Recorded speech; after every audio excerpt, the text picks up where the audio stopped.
తెల్లు నానబెట్టుకున్న తెల్ల బఠానీ, క్యారెట్, ఆలు, రుచికి సరిపడా ఉప్పు, మూత పెట్టేసి 5 విజిల్స్ వచ్చేంత వరకు పెట్టుకుందాం.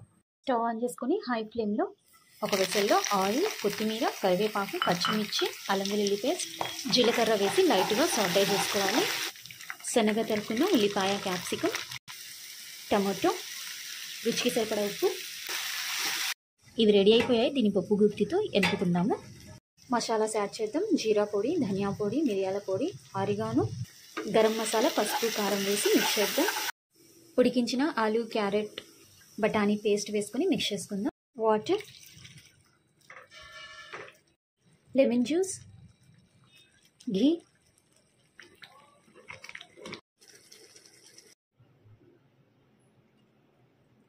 Chat recipe ready. మీరు తప్పకుండా ట్రై చేయండి.